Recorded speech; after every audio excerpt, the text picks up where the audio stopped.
تم سے پچھلی دفعہ بات ہوئی تھی اس سلسلے میں۔ ہاشم مبین یکدم سنجیدہ ہو گئے اور میں نے انکار کر دیا تھا۔ ہاشم مبین نے اسے بات مکمل کرنے نہیں دی۔ میں نے تمہیں بتا دیا تھا کہ مجھے تمہارے انکار کی کوئی پرواہ نہیں ہے۔ میں اسجد کے گھر والوں سے بات کر چکا ہوں، ہاشم مبین نے تیز آواز میں کہا۔ ڈائننگ ٹیبل پر یکدم گہری خاموشی چھا گئی تھی۔ کوئی بھی کھانا نہیں کھا رہا تھا۔ امامہ یکدم اپنی کرسی سے اٹھ کھڑی ہوئی۔ آئی ایم سوری بابا، مگر میں اسجد سے ابھی شادی نہیں کر سکتی۔ آپ نے یہ شادی طے کی ہے۔ آپ ان سے بات کر کے اسے ملتوی کر دیں، ورنہ میں خود ان سے بات کر لوں گی۔ ہاشم مبین کا چہرہ سرخ ہو گیا۔ تم اسجد سے شادی کرو گی اور اسی تاریخ کو جو میں نے طے کی ہے؟ تم نے سنا؟ وہ بے اختیار چلائے۔ اٹ از ناٹ فیئر، امامہ نے بھرائی ہوئی آواز میں کہا۔ تم اب مجھے یہ بتاؤ گی کیا فیئر ہے اور کیا نہیں؟ تم بتاؤ گی مجھے؟ ہاشم مبین کو اس کی بات پر اور غصہ آیا۔ بابا، جب میں نے آپ سے کہا تھا کہ مجھے ابھی شادی نہیں کرنی تو آپ زبردستی کیوں کر رہے ہیں میرے ساتھ؟ امامہ بے اختیار رونے لگی۔ اگر کر رہا ہوں زبردستی پھر میں حق رکھتا ہوں، وہ چلائے۔ امامہ اس بار کچھ کہنے کی بجائے اپنے ہونٹ بھینچتے ہوتے سرخ چہرے کے ساتھ تیزی سے ڈائننگ روم سے نکل گئی۔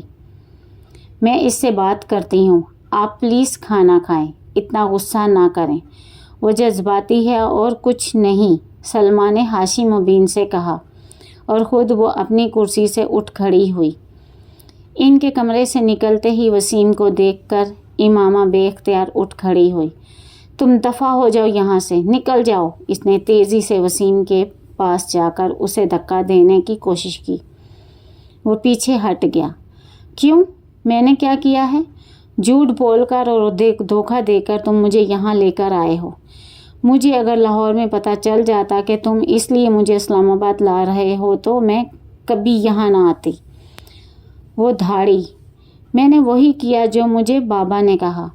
بابا نے کہا تھا میں تمہیں نہ بتاؤں۔ وسیم نے وضاحت پیش کرنے کی کوشش کی۔ پھر تم یہاں میرے پاس کیوں آئے ہو؟ بابا کے پاس جاؤ، ان کے پاس بیٹھو، بس یہاں سے دفع ہو جاؤ۔ وسیم ہونٹ بھینچتے اسے دیکھتا رہا، پھر کچھ کہے بغیر کمرے سے نکل گیا۔ امامہ اپنے کمرے میں جا کر بیڈ پر بیٹھ گئی۔ اس وقت اس کے پیروں کے نیچے سے صحیح معنوں میں زمین نکل چکی تھی۔ یہ اس کے وہم و گمان میں بھی نہیں تھا کہ اس کے گھر والے اس کے ساتھ اس طرح کر سکتے ہیں۔ وہ اتنے قدامت پرست یا کٹر نہیں تھے جتنے وہ اس وقت ہو گئے تھے۔ اسے ابھی بھی یقین نہیں آ رہا تھا کہ یہ سب اس کے ساتھ ہو رہا تھا۔ اس کا دل ڈوبنے لگا۔ مجھے اس صورتحال کا سامنا کرنا ہے، مجھے ہمت نہیں ہارنی، مجھے کسی نہ کسی طرح فوری طور پر جلال سے کانٹیکٹ کرنا ہے۔ وہ یقیناً اب تک اپنے پیرنٹس سے بات کر چکا ہوگا۔ اس سے بات کر کے کوئی نہ کوئی راستہ نکل آئے گا۔ وہ بے چینی سے کمرے میں ٹہلتے ہوئے سوچتی رہی۔ اس کے کمرے میں دوبارہ کوئی نہیں آیا۔ رات 12 بجے کے بعد وہ اپنے کمرے سے نکلی۔ وہ جانتی تھی اس وقت سب سونے کے لیے جا چکے ہوں گے۔ اس نے جلال کے گھر کا نمبر ڈائل کرنا شروع کر دیا۔ فون کسی نے نہیں اٹھایا۔ اس نے یکے بعد دیگرے کئی بار نمبر ملایا۔ آدھا گھنٹہ تک اس طرح کالز کرتے رہنے کے بعد اس نے مایوسی کے ساتھ فون رکھ دیا۔ وہ جویریہ یا رابعہ کو فون نہیں کر سکتی تھی۔ وہ دونوں اس وقت ہاسٹل میں تھیں۔ کچھ دیر سوچتے رہنے کے بعد اس نے صبیہ کا نمبر ڈائل کرنا شروع کر دیا۔ اس کے والد نے فون اٹھایا تھا۔ بیٹا، صبیہ تو پشاور گئی ہے اپنی امی کے ساتھ، صبیہ کے والد نے امامہ کو بتایا۔ پشاور؟ امامہ کے دل کی دھڑکن رک گئی۔ اس کے کزن کی شادی ہے، وہ لوگ ذرا پہلے چلے گئے ہیں۔ میں بھی کل چلا جاؤں گا، اس کے والد نے بتایا۔ کوئی پیغام وغیرہ ہو تو مجھے دے دیں۔ میں صبیہ کو پہنچا دوں گا۔ نہیں شکریہ انکل، وہ ان کے ساتھ اس سارے معاملے کے بارے میں کیا بات کر سکتی تھی۔ اس نے فون رکھ دیا۔ اس کے ڈپریشن میں اضافہ ہونے لگا تھا۔ اگر میرا جلال سے کانٹیکٹ نہ ہوا تو اس کا دل ایک بار پھر ڈوبنے لگا۔ ایک بار پھر اس نے جلال کا نمبر ڈائل کرنا شروع کر دیا اور تب ہی کسی نے اس کے ہاتھ سے ریسیور لے لیا۔ وہ سن ہو گئی۔ ہاشم مبین اس کے پیچھے کھڑے تھے۔ دوست کو کر رہی تھی؟ امامہ نے اس کی طرف دیکھے بغیر کہا۔ وہ اس سے نظریں ملا کر جھوٹ نہیں بول سکتی تھی۔ میں ملا دیتا ہوں، انہوں نے سرد آواز میں کہتے ہوئے ری ڈائل کا بٹن دبا دیا اور ریسیور کان سے لگا لیا۔ امامہ زرد چہرے کے ساتھ انہیں دیکھنے لگی۔ وہ کچھ دیر تک اسی طرح ریسیور کان سے لگائے کھڑے رہے۔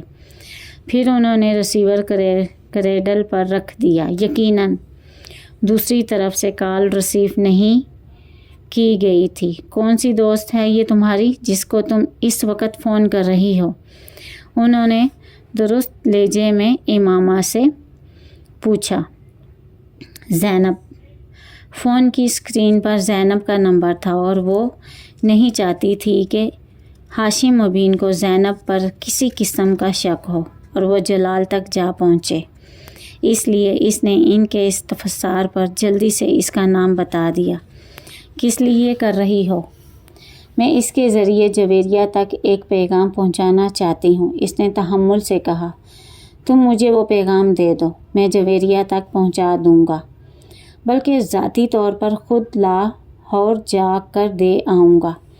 امامہ مجھے صاف صاف بتاؤ، کسی اور لڑکے میں انٹرسٹڈ ہو تم؟